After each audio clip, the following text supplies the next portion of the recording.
What's going on, Trapper fans? It's Tuesday, time for Trapper Talk Tuesday, presented by Richie Z's. I'm Isaac Petcash. That's Jackson Bruce, General Manager, getting to join me today. Jackson, thanks for taking some time. It's a beautiful day out, my gosh. Yeah, thanks for having me, Isaac. It's an incredible day outside. Hopefully the weather stays clear for tomorrow and Thursday. Yeah, because it wasn't tonight. Hastings canceled on us, so we'll have an off day today for the players. All right, so let's just jump right in. Let's go to this week, right? This week has been absolutely incredible with a roller coaster ride. In case you didn't get a chance to listen or watch the game on Saturday, let's go back to that game on Saturday, Jackson, because you were talking on the radio about how crazy it was and how insane it was and whatnot. So just take us through it. Yeah, so they get 2 runs on us. We don't get hits until like the 5th inning, I believe it was. We get our first hit on the 5th inning. We're getting 1 hit through 8 innings, and Tanner gets kicked out of the game. Quite shocking, but it happened. He's up in the press box, and then in the bottom of the 8th, Zane Phelps gets thrown out of the game. Joey Cartman's getting thrown out of the game. It was wild, but the craziest part was those guys going up into the stands and high-fiving everybody and getting a standing ovation, a hero's welcome. And it really set the tone for the rest of the night, because in the 9th inning we come back and score 2 runs, tie it up, and then in the 10th inning, winning on a Mike Carrera walk-off single. It was quite the night for Trapper Nation. I mean, I don't know about you, but I feel like ejections in a baseball game make the game more fun. That's just like my personal opinion. It's like fights in hockey. I mean, you've been to ECHL games. You've got like line brawls going on in the middle of whatnot. It was almost like watching two teenagers just spar off with each other. I thought it was pretty cool. I thought it was a lot of fun to watch that. And Tanner certainly was up there. Zane was up there as well, and it was a good time. And if you ever want to, know what a zoo looks like, that's probably what the press box was like on Saturday. So, all right, we've got a good week going so far. We obviously dropped last night 4-1, but it seems like we're coming back in the right direction. You told me this is how we played last year, right? I mean, this is essentially the exact way that the Trappers started out. They start out a little bit slow and sluggish, and then they come around the bend. It's almost like you need a couple of weeks to wake up and get rest for your college season, right? Yeah, definitely. They need some rest. They need to be able to gel together, really get used to everything. So now that we've gotten used to each other, not so many moving pieces, it's looking like we're ready to rock and roll and start making a run. All right, so I've got who's hot for the Trappers, and I want you to see if you can get this, because it seems like there are a couple of players that are really making it work here for Pierce so far in the early going. I want to see if you can get all of them. I've got 3. Oh, it's gotta be Nick Alternate. All right, you've got 1. Nick Alternate, Max Modeste. You've got 2. And 3. Mike Carrera. This is why we've got the best GM in the league right there. He's 3 for 3. He's rolling it. All right, so in your opinion so far, who has been the best player on our team right now? Nick Alternate's really been sparking the offense. He hit that timely homer in Dickinson, has 2 bombs again. For us, he's really been the spark plug for the offense. He plays well on defense. He's got a good glove. I think he's the best, but that's not to take away from Zane, Mike, and the other guys. We've got a good squad, but Nick's really been standing out with that 364 average. All right, so we're standing at 10-12. We've got 2 home games coming up on Wednesday and Thursday against Spearfish as of this video today. Spearfish is obviously an opponent we see a lot. They're part of the Beef Cup. To you, who do you like us playing? Who do you like out of any of the other teams the most? Who do you get most excited to come watch play when they come to Hyde Stadium? Oh shoot, I don't like watching any teams, I guess. But the ones I really like to watch, I like coming down and having Spearfish come down. The owners, Kevin and Heidi, they're awesome people. They're having a really good year this year, so I'm really excited to see them. I don't really like watching Hub City, to be honest with you. But anybody outside of they are outside the division. Inside the division, I really like watching Badlands this year. They're a lot of fun. Last year's Service Valley was a lot of fun. They don't come here this year, so I don't get to see that. But I'd say Badlands and Spearfish are the 2 that I really like to watch. All right, so speaking of Spearfish, I got a question for you, because it's obviously the Trappers podcast, and it's related to how the Trappers, they're related to the Trappers season. Which blackout was worse? The blackout in Super Bowl 47 with the Ravens and 49ers, or the blackout in Spearfish 2 Tuesdays ago? It was obviously our blackout, because I think we would have won those games. The Super Bowl, I mean, it's the Super Bowl. It's not the Expedition. It's not that important. It's right? not that important. It's not Beef Cup standings riding on it, So our game, of course. And you have to realize too, in the Super Bowl, only half the lights went out.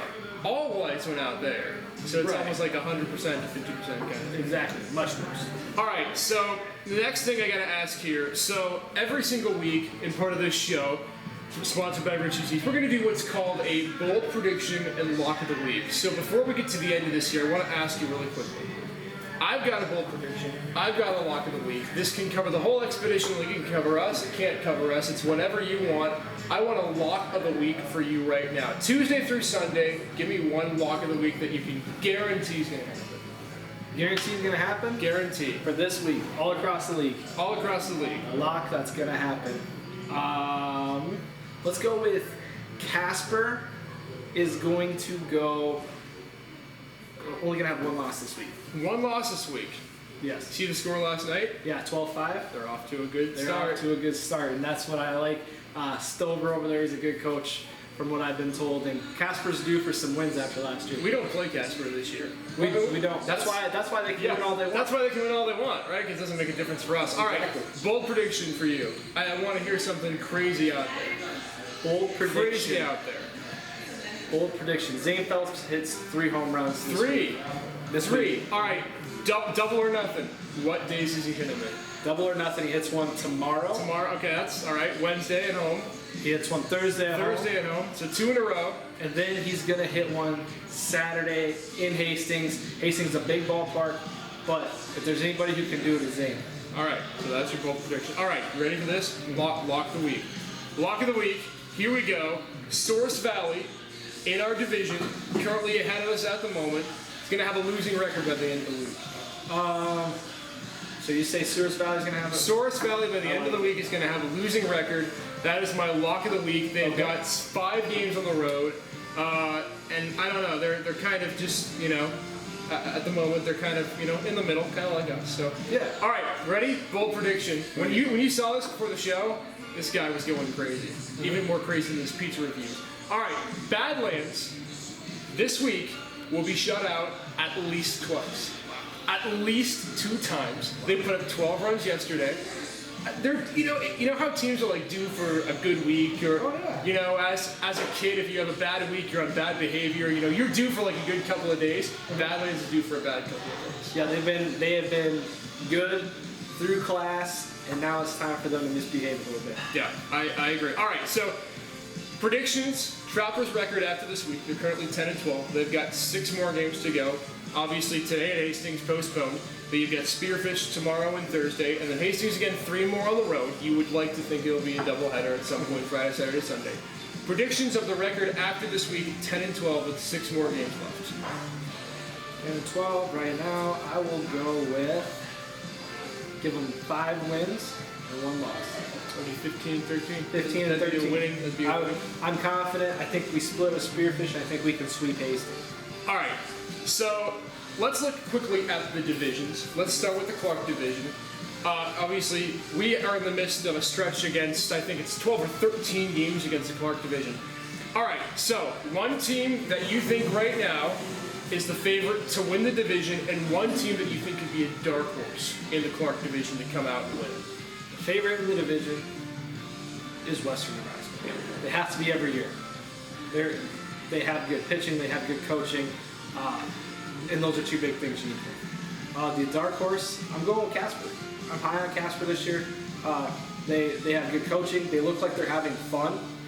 It's totally different from last year.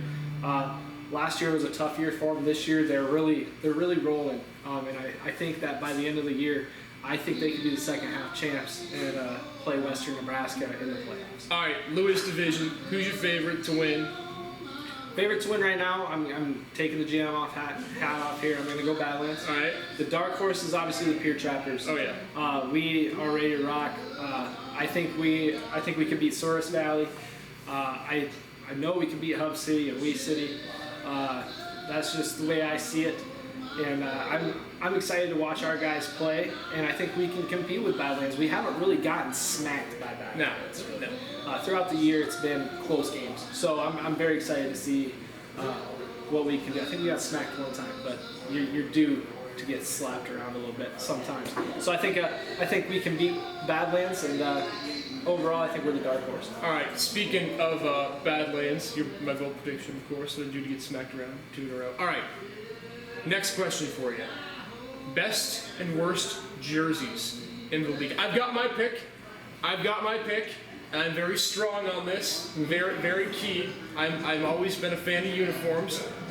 Your best and worst jerseys in the league. Let's exclude the Trappers. Best jersey in the league. Best jersey in the right league. now. Oh, you got to go with the Spearfish Sasquatch black with Yeah. the foot. That is Heck the yeah. best jersey in the whole league. It's one of my favorite logos in the league. I go with the black Spearfish unis. All right. And What the about worst? The worst? Yeah. Oh, that's I've got a burning desire to answer this one.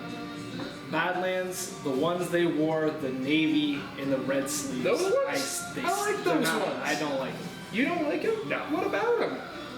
They look like I don't like. Sorry, sorry, They Jason. look like clowns. Sorry, no, they You're gonna say they look like clowns with the Sorry, with the red Jason. stripes? I like you. I like your team, but you're those navy unis. I'm just not a fan of them. All right, this is an unpopular opinion. Worst jerseys in the league. I mean, how are Fremont's purple and orange jerseys? Oh my I love gosh. them. I love them. Disgusting. I love What are you them. talking about? I like them. I think they're awesome. It's bold. We don't have any purple in the sleeve. We need some purple. I like them. Honorable mention for worst. Hub City's Grays. I feel like I'm watching an episode of Barney whenever I watch Fremont play. You know, the old Barney. I feel like I'm watching Clemson. Clemson. I'm ready for Dabo to come out. You know, it's Oh good. my I gosh. like those unis. Put it this way: if Dabo ever comes to a game when we play Fremont, I will personally rescind my opinion. Perfect. Dabo, you so, heard him. So Come get on on. So get on that. Come Get on that. out, Dabo. First pitch, free tickets. I'll even buy you a beer. All right. So let's go ahead and keep on with the festivities at Hyde Stadium. What do we got coming up this week, and then what do we got coming up next week? Because we have 6 home games next week, Jackson. It's our first week that we've been home the whole week. So this week we got Salute to Service. We are working with our armed forces people. We really want them to come out, get a discount. Then we have college night the next night, so we're going to have some beer specials. We're going to have some college games. Bring out your college gear, and college students, you get $1 off. That's always a good thing if you bring in your student ID. We have Salute to Education next week. We're going to get a discount going for teachers because we love our teachers. Junior Achievement and Bracky Financial are going to be coming out. They'll be able to make baseball cards for you right on the spot. It's going to be really neat. What else we got? We got all kinds of stuff going on. I'm trying to remember. It's like a million things. But we want everyone to have fun when they come out. Those are 3 big ones that we really are excited about. And come on out, have a good time. We'll try to beat Spearfish a bunch. We really need to. Beef Cup standings are on the line. This is going to be big for our Beef Cup. Oh, yeah. So come on out and support, have some fun. College night, Salute to Service, and all the other ones coming up next week. All right, before we go, I've got a couple of quick things, and these are going to be like quick predictions, quick opinions, and whatnot. Prediction number 1, probably the most important. Whether it's this week or next week, Herman Fennell, behind the camera, does a great job for us with Peter Trappers. Does he get a roll of toilet paper up to the press box by the end of next week, yes or no? He's 0 for 7 so far. Absolutely not. You think no? No, he's not. I am with you. He's not getting one. He is 0 for 7 so far. He's not getting one this week. Next week, not even, no. I predict it will happen on 4th of July. 4th of July. Okay, 4th of July is when he's going to do it. And the fireworks are going to go out the next night in honor of it. That's what, like 20 days from now? Yes. All right. Best mustache or beard on the Pure Trappers on the team, including you. Modest. He doesn't have a mustache. Does he? Modest? No, he Does he doesn't. have like a beard? I think he's got a beard. Oh, then it doesn't count. Max, if you're listening to this, clarify with us. No. All right. Tiger had the best one when he had one. Tiger? He shaved it. Well, Tiger shaved. Zane's got one, I know for sure. Zane's goes well with his hair. Yeah. My pick, one currently right now, I'm only going mustaches, Zane Phelps. All right, so Zane Phelps, best mustache. You heard it first. Who is going to have the best week in the Trapper lineup this week? I'm going to go with... Oh, shoot. Jonathan Bullifin. You think Bulls? Okay. I think Bullifin will do it. He hits the ball hard. He gets robbed a lot. I'm ready for Johnny to step out and get some hits. All right, you ready for another bold prediction? Mm-hmm. If Tate is able to come back, I don't know exactly when he's coming back. I believe probably late this week or middle of this week. When Tate comes back, you will have 3 home runs in his first 2 games back. Count 3. That wedding probably did him really good. They did last year. They always say when you go to weddings, you get some luck afterwards. I've heard that saying, so I think it's very possible. I think so. I really do. Tate is an incredible talent, and the wedding did him good last year. Let's see if it does him again this year. All right, final thoughts before we wrap up this podcast. We're almost getting set to be done. What are you thinking about this week, and how excited are you for the Trappers to finally be back home for the next, 7 of 10 now? I'm excited. We need those home games, get our guys rested, and I think it'll be really big for us. No more bus rides and more fans in the stands, really getting the excitement going. Well, I think that's going to be big for our team. Make sure to get your Trappers merch too. New merch just came in a couple weeks ago. That's Jackson Bruce, General Manager. This is the first edition of Trapper Talk Tuesdays presented by Richie Z's. Join us back next week for more fun Trapper Talk. Take care, everyone. Enjoy the day.